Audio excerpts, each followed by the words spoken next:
हाँ, good afternoon.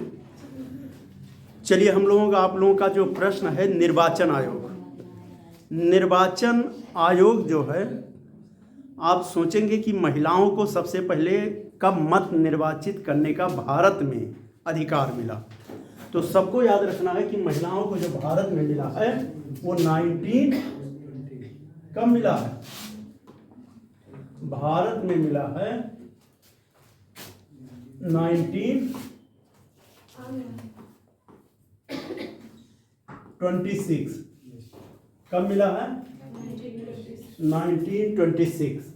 यानी भारत में महिलाओं को मत देने का अधिकार 1926। नीचे कर दीजिए पेन को। अच्छा, यहाँ पे रखा है। हाँ देखो, 1926 में, यानी 1919 के अधिनियम में पहली बार भारतीय महिलाओं को निर्वाचन में अधिकार मिला।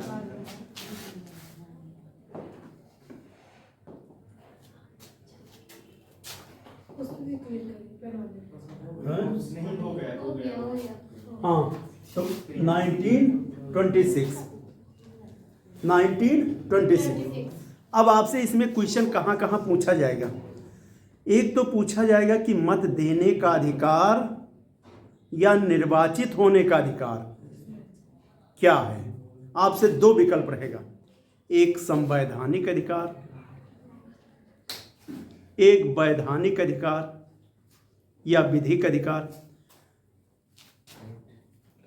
तो एक विधिक अधिकार, एक संवैधानिक अधिकार, यानी आप लोग जो है क्या बताएंगे? विधिक अधिकार, संवैधानिक अधिकार नहीं है, विधिक अधिकार। हाँ, विधिक अधिकार, ये विधिक अधिकार, यानी हमारा जो संविधान बना तो वो किस भाग में है? निर्वाचन जो है किस भाग में है? निर्वाचन 2224 मतलब 324 अनुच्छेद में भाग जो 22 भाग हैं आपके। चलिए, 22 भाग में आपने नाम सुना होगा। पहला भाग आप जैसे कुछ सोचते हैं कि जो है पहला संघ, दूसरा नागरिकता, 3 मौलिक अधिकार, 4 डीपीएसपी, 5 संघ, 6 राज्य, 7 निषेध, 8 केंद्र शासित प्रदेश, 9 आपका जो है पंचायत, 10 एससी एसटी, 11 निर्वाचन आयोग, वो 11 में जो है केंद्र राज्य संबंध, 12 में संपत्ति वित्त संवाद और व्यापार वाणिज्य, 13 और 14 में संघ राज्य अधीन सेवाएं और 15 में निर्वाचन। तो निर्वाचन आपको याद हो गया किस भाग में है? 15। टोटल 22 भागों में से 15वां भाग आपका है निर्वाचन, यानी ये भाग जो है 15। अब पूछा जाएगा कि किस अनुच्छेद में है। तो आर्टिकल 324 से 329 तक दो चीजें याद हो गया कि ये किस में है। 300। तो ये जो है मत देने का अधिकार क्या है? एक वैधानिक अधिकार। मत देने का अधिकार एक वैधानिक अधिकार। अब पूछा जाएगा कि भारत में जो निर्वाचन आयोग है, अभी निर्वाचन आयोग कई मामलों में आपका है, जैसे वन नेशन वन इलेक्शन, ये भी चर्चा में है। 1 नेशन 1 इलेक्शन। तो पहले थोड़ा सा हम निर्वाचन समझ लें, फिर 1 नेशन 1 इलेक्शन पे बता देंगे। तो भाग 15 अनुच्छेद 324 से लेके और 329 तक क्या है? निर्वाचन आयोग। अब निर्वाचन आयोग में आप लोगों को अक्सर पूछता है कि ये एक सदस्यीय है कि बहुसदस्यीय? हाँ, तो आप क्या बताएंगे? एक सदस्यीय है कि बहुसदस्यीय? मतलब एक सदस्य है कि एक से अधिक सदस्य? तो आपको बताना है एक से अधिक सदस्य, बहुसदस्यीय। यानी 25 जनवरी 1950 को जो हमारा निर्वाचन आयोग की स्थापना हुई, और उसमें जो है ये 25 जनवरी 1950 यानी 26 जनवरी 1950 से पहले एक दिन। क्लियर रहेगा? तो 25 जनवरी 1950 को ये याद रखना। अब उस दिन के बाद निर्वाचन आयोग एक सदस्यीय बनाएगा। कब तक? यानी ये जो है 1950 से लेके और 1989 अक्टूबर 1989 एक ही व्यक्ति रहता था, चाहे वो सुकुमार सेन हो या अन्य कोई, अकेले पूरा भारत का वही जो है मुख्य निर्वाचन आयुक्त होता था। वही पूरा जो है क्या करता था, जितना चाहे मतगणना से नाम इंक्लूड कराना हो, हटवाना हो, सारी जिम्मेदारी कहाँ पे कब इलेक्शन कराना है, कैसे करना है, ये मुख्य निर्वाचन आयोग, कब चुनाव आचार संहिता लागू करना है, हटवाना है, सब उसी के काम था। चलिए, ये 1950 से 1989 तक हमने कहा एक सदस्य। अब अक्टूबर के बाद ये बन गया बहुसदस्यीय, मतलब एक से अधिक सदस्य, एक से अधिक यानी 2 सदस्य और जुड़ गए, तो कितने सदस्य हो गए? 3। लेकिन कुछ कारणों से 1990 में पुनः ये हट गया और फिर जाके 90 में फिर एक ही सदस्य बना दिए और फिर 93 में ये बहुसदस्यीय, और तब से आज तक बहुसदस्यीय के रूप में हमारा निर्वाचन कार्य कर रहा है। तो बहुसदस्यीय निर्वाचन के रूप में कार्य कर रहा। पहले कई नाम आपने सुना होगा, टी.एन. सेशन का नाम सुना होगा। तो टी.एन. सेशन जो है ऐसे निर्वाचन आयोग थे, बहुत एक पहचान पत्र उन्होंने लागू किया था, ये भी आप लोगों को याद होगा। एक आपको 1989 में और क्या है, वयस्क मताधिकार, यानी अगर हम 18 साल के हो गए तो मत देने का अधिकार क्या है, एक विधिक अधिकार, वैधानिक अधिकार। तो ये मेरा मत देने का अधिकार, चुनाव लड़ने का अधिकार ये है। तो 18 साल की जो उम्र है 1989 से अब वो मत दे सकते हैं। याद हो गया? किस संविधान संशोधन धारा? 61, हाँ 61वें संविधान संशोधन धारा 1989 से अब जो है मत देने का अधिकार सबको हो गया, 18 वर्ष कर दिया गया है। याद हो गया? हमने अभी कहा कि 1 नेशन 1 इलेक्शन, आप लोग चर्चा कर रहे हैं, तो 1 नेशन 1 इलेक्शन में थोड़ा बहुत जानकारी कर लो। तो 1 नेशन 1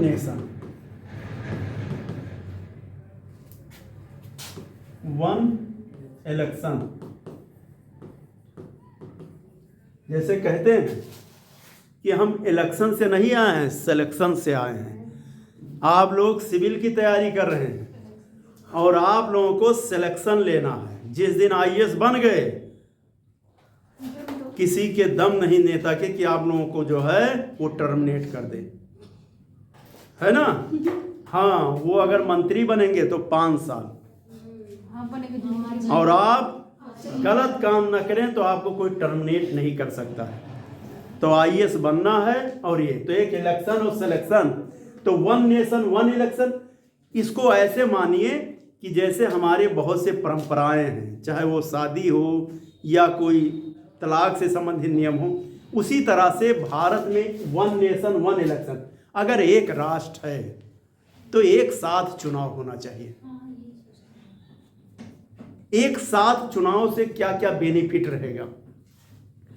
देश की अर्थव्यवस्था बहुत बढ़ जाएगी, यानी अर्थव्यवस्था बढ़ जाएगी। अर्थव्यवस्था कैसे बढ़ जाएगी? आप पेट्रोल लेने गए, चुनाव हुआ, दाम बढ़ गए। आप सब्जी खरीदने गए, दाम बढ़ गए इलेक्शन के बाद। तो देश की अर्थव्यवस्था बढ़ाने के लिए यह जरूरी है 1 नेशन 1 इलेक्शन। आपने देखा होगा कि पहली बार भारतीय संविधान में ऐसा हुआ है कि एक राष्ट्रपति रामनाथ कोविंद की अध्यक्षता में एक कमेटी गठित हुई, और उस कमेटी ने यह सिफारिश किया कि जो है अब चुनाव हो तो किस आधार पर? हाँ, अब कई चीजें आपको याद रखना है जो एक दूसरे से कंबाइन है। जैसे अरसाद का भी आप देखे होंगे कि पहला चुनाव जो हुआ था 1951 से 56 तक, दूसरा चुनाव 56 से 61 तक। तो पहला 1951 से 1956 तक, दूसरा जो निर्वाचन हुआ था यानी योजना आयोग की स्थापना, वो कब से? यानी 56 से 61, फिर 61 से 66। अब 66 के बाद 3 साल का गैप, 3 साल का गैप, यानी वो योजना आयोग की है ना। लेकिन चौथी जो निर्वाचन हुआ था वो हुआ था आपका यानी 66 से कब, यानी ये मान के चलो कि पहला जो आप योजना आयोग और ये निर्वाचन दोनों में थोड़ा कंफ्यूजन करते हैं हम लोग। पहला जो चुनाव हुआ था 1951-52 से लेके और 5 साल जोड़ दो तो 52-5 57 तक, और 57 से दूसरा 5 साल जोड़ दो 62, और तीसरा 62 में 5 साल जोड़ दो 67। अब तीसरा 1967 में हुआ 1967। अब योजना आयोग जो रहता था उसी में आप लोग कंफ्यूज 1951 से 56, 56 से 61, 61 से 66, फिर आप लोग कह देते हैं कि 66 से 67, 67 से 68, 68 से 69, यानी ये 3 क्या था, लीप ईयर था। तो यहाँ ये थोड़ा सा अंतर है, योजना आयोग और जो आपका निर्वाचन है ये अलग है, ये चुनाव होता है। तो ये हुआ क्या कि मान लीजिए दिसंबर में शुरू हुआ 51, अब वो फरवरी तक गया लागू, जब तक उधर संविधान बैठक हुई तब तक अप्रैल मई तक पहुंच गया। तो हमारा कहने का मतलब है कि 67, अब 67 में 3 ही हुई है चुनाव। अब 67 में हम इसलिए इसको फोकस करें कि 67 के बाद आयाराम गयाराम शुरू हो गया।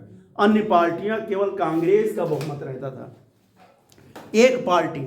उसी समय आप देखे होंगे विधानसभा और लोकसभा के चुनाव साथ हुए थे, तो यहां तक कोई दिक्कत नहीं। 67 के बाद आप जनता दल की सरकार, अन्य पार्टियों, तो इसलिए जो है अब धीरे धीरे यहां से दिक्कत हुआ। तो 67 के बाद जो अगला चुनाव हुआ वो कब से कब तक रहा, 5 साल जोड़ो तो कितना हो गया 72, लेकिन वो 1 साल पहले खत्म हो गया था, यानी कब 71 में। ये पूछा जाएगा कि कौन से लोकसभा चुनाव है पहले जो अपने समय से पहले, यानी जो वो क्या कहते हैं योजना आयोग, तो ये आपका चौथा रहता है। को इसका एक कार्य योजना आयोग में 1 साल बढ़ाया गया था, है ना। चलिए ठीक, तो हम ये कह रहे हैं कि 1967 से आराम गैराम शुरू हो गया, और इधर प्रधानमंत्री आप जो थे पंडित जवाहरलाल नेहरू, ये 1964 तक थे। उसके बाद कौन बने, लाल बहादुर शास्त्री। ये भी पद रहते इनकी मृत्यु हुई, और उनकी लाल बहादुर शास्त्री की भी पद पे रहते मृत्यु हुई। अब लाल बहादुर शास्त्री के बाद इंदिरा गांधी, तेज तर्रार आयरन लेडी समझो, यानी कहते हैं बानर सेना का गठन करने वाली। तो जब ये इंदिरा गांधी आ गई तब जो है थोड़ा सा और परिवर्तन हुआ। तो इंदिरा गांधी के बाद इनकी जब 1967 में थोड़ा सा परेशानी हुई तो 71 में हमने कहा कि चुनाव फिर हुए, और उसके चुनाव के बाद 77, 78 में फिर जो है दूसरे कांग्रेस के छोड़ दूसरे पार्टी की, जैसे मुरारजी देसाई, चौधरी चरण सिंह, है ना। जब उधर हम पढ़ाते हैं कि जवाहरलाल नेहरू, लाल बहादुर शास्त्री, इंदिरा गांधी, मुरारजी देसाई, चौधरी चरण सिंह, फिर इंदिरा गांधी 80 से 84, है ना, फिर राजीव गांधी, यानी आप देखे होंगे कि 84 से 89 तक, है ना, फिर विश्वनाथ प्रताप सिंह। तो विश्वनाथ प्रताप सिंह, अब उधर आगे फिर दिक्कत हुआ, लेकिन इधर को ठीक रहा। तो चुनाव आयोग का जो है मैं ये कहता हूं 1 नेशन 1 इलेक्शन, इससे क्या बेनिफिट है ये समझ लो। इससे हमने कहा कि देश का जो है आर्थिक विकास क्या होगा, आर्थिक व्यवस्था खराब होगा। जैसे पेट्रोल के दाम बढ़ेंगे, सब्जी के दाम बढ़ेंगे, बाजार के सारे दाम बढ़ जाएंगे। दूसरा, स्थिर सरकार नहीं रहेगी, नीतियों का अच्छा क्रियान्वयन नहीं होगा। यानी जो हमें दीर्घकालीन नीतियां बनानी है, दीर्घकालिक कोई प्रोजेक्ट लॉन्च करना है, तो वो प्रोजेक्ट लॉन्च नहीं होगा। ये भी आप ले याद करेंगे कि दीर्घकालिक जो है कोई भी चीज लॉन्च नहीं होगा। हम क्या है छोटे छोटे कार्य कर सकते हैं, बाकी हम अपना समय किस में गंवाएंगे, चुनाव में। आप ये भी जानते हैं कि इससे अपराध बढ़ेगा। तीसरे दिन हर महीने चुनाव, हर साल चुनाव, तो 5 साल में हम चुनाव में ही व्यस्त रहेंगे, तो एक दूसरे की वैमनस्यता बढ़ेगी, वो चाहे स्थानीय निकाय के हो या विधानसभा के हो या लोकसभा के, तो अपराध बढ़ता है। यहाँ क्षेत्रीयतावाद की जो है प्रभुत्व रहता है बार बार चुनाव से, तो हमारे राष्ट्रीय मुद्दे धराशायी हो जाते हैं।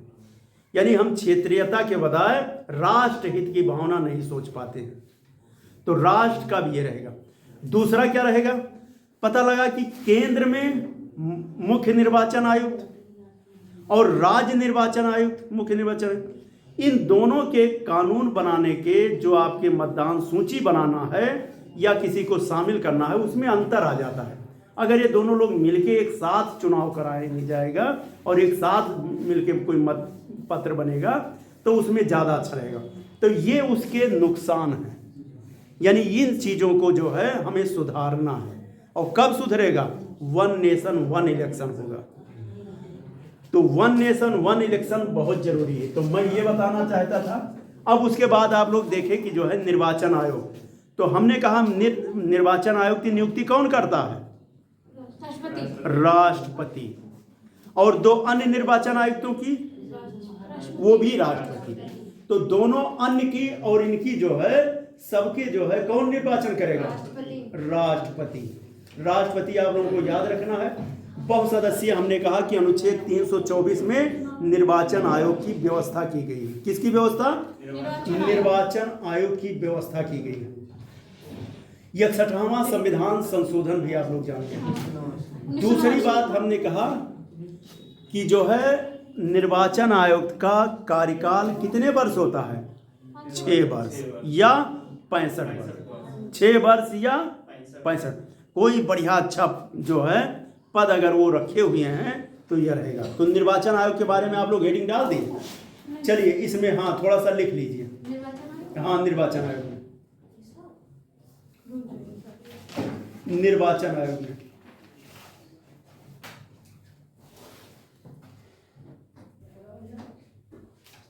निर्वाचन आयोग एक संवैधानिक निकाय है। निर्वाचन आयोग एक संवैधानिक निकाय है। निर्वाचन आयोग एक संवैधानिक निकाय है।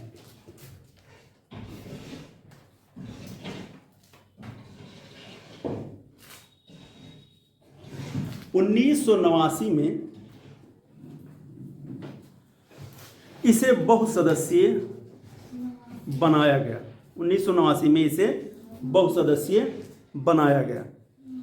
1989 में इसे बहुसदस्यीय बनाया गया। 1989 में इसे बहुसदस्यीय बनाया गया।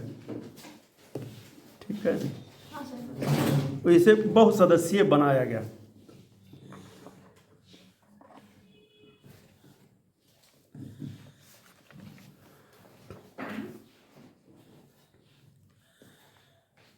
मुख्य निर्वाचन आयुक्त का कार्यकाल 6 वर्ष अथवा 65 वर्ष होता है। मुख्य निर्वाचन आयुक्त का कार्यकाल 6 वर्ष अथवा 65 वर्ष होता है। मुख्य निर्वाचन आयुक्त का कार्यकाल 6 वर्ष अथवा 65 वर्ष होता है।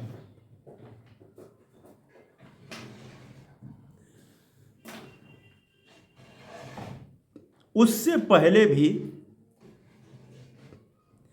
यह राष्ट्रपति को संबोधित करते हुए अपना त्यागपत्र दे सकते हैं।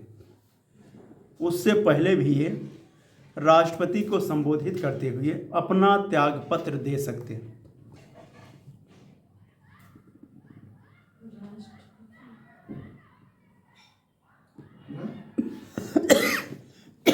अपना त्यागपत्र दे सकते हैं।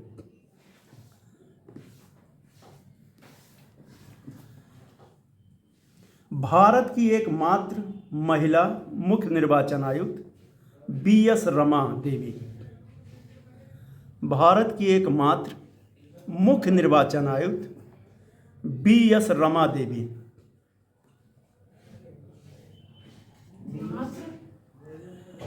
भारत की एकमात्र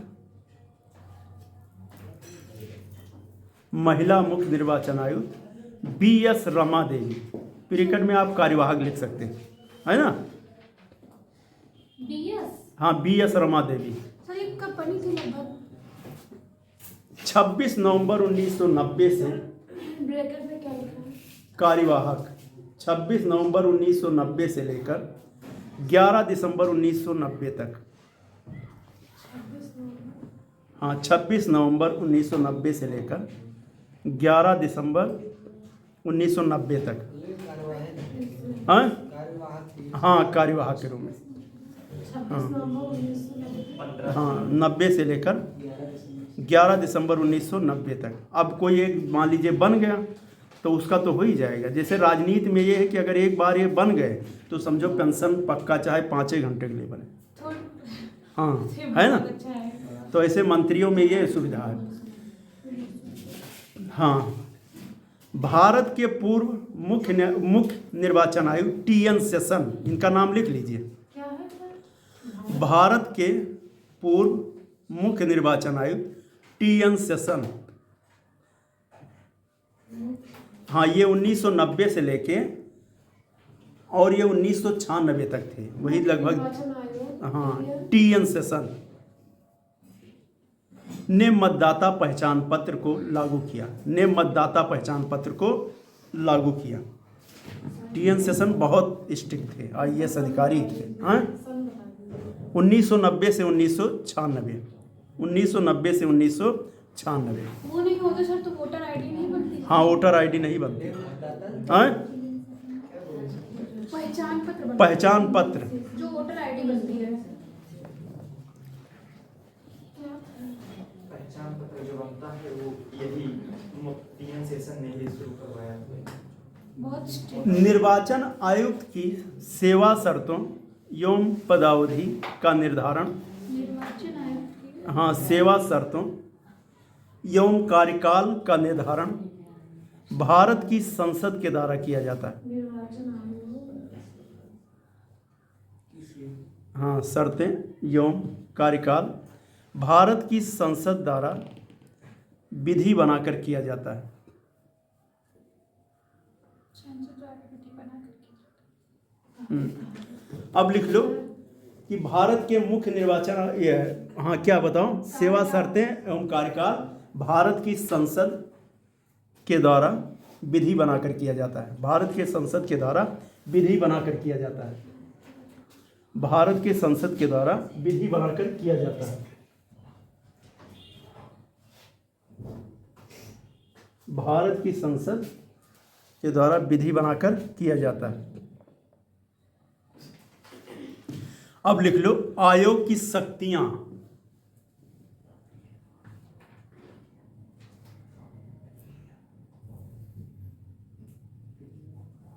आयोग की शक्तियां, इसमें 4-5 पॉइंट लिख लो।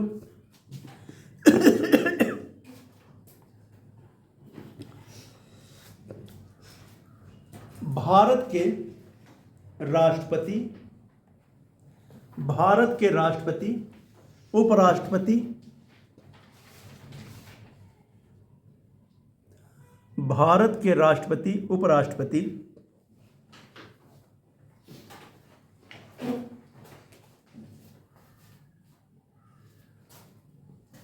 भारत के राष्ट्रपति, उपराष्ट्रपति, राज्यसभा सदस्य, कामा विधानसभा सदस्य,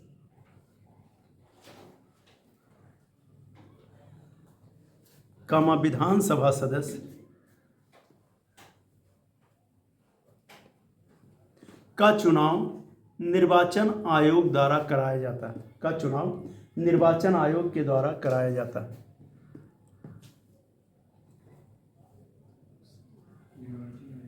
हाँ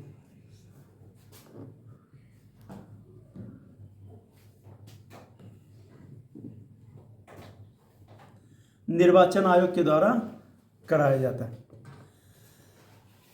भारत के मुख्य निर्वाचन आयुक्त, भारत के मुख्य निर्वाचन आयुक्त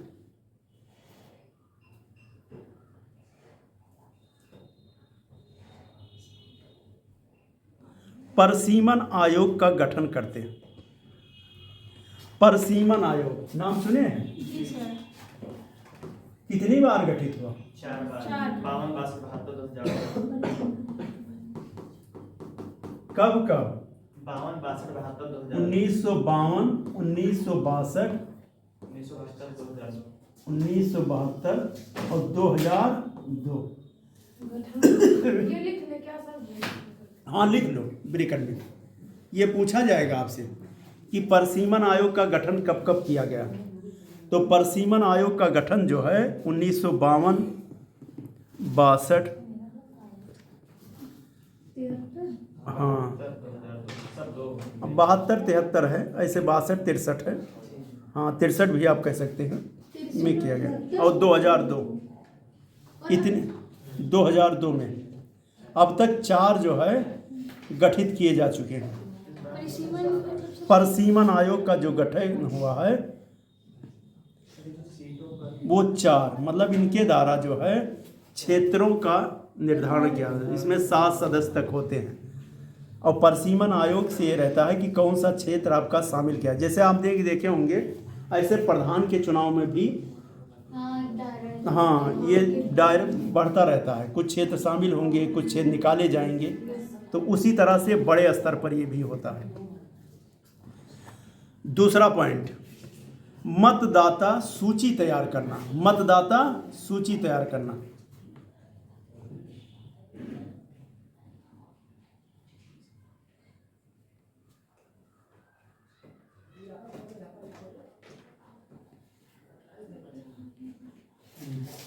मतदाता सूची तैयार करना।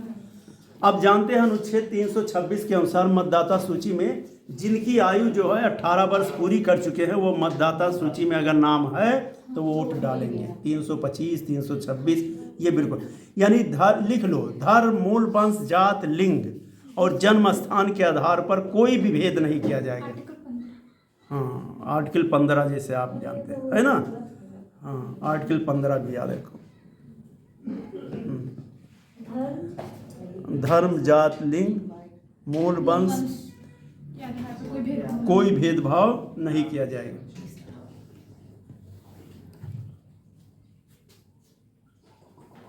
अगला पॉइंट लिख लो, भारत के मुख्य निर्वाचन आयुक्त राजनीतिक दलों को मान्यता देते हैं। राजनीतिक दलों को मान्यता देते हैं।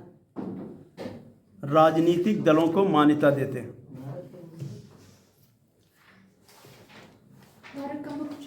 हाँ मुख्य चुनाव आयुक्त, चीफ इलेक्शन कमीशन, ये राजनीतिक दलों को मान्यता देते हैं, चाहे वो राज्य स्तरीय मान्यता हो या राष्ट्रीय स्तर के मान्यता हो। तो ये मान्यता देने का कार्य किसका है? राजनीतिक दलों को मान्यता प्रदान करते हैं। राजनीतिक दलों को मान्यता प्रदान करते हैं।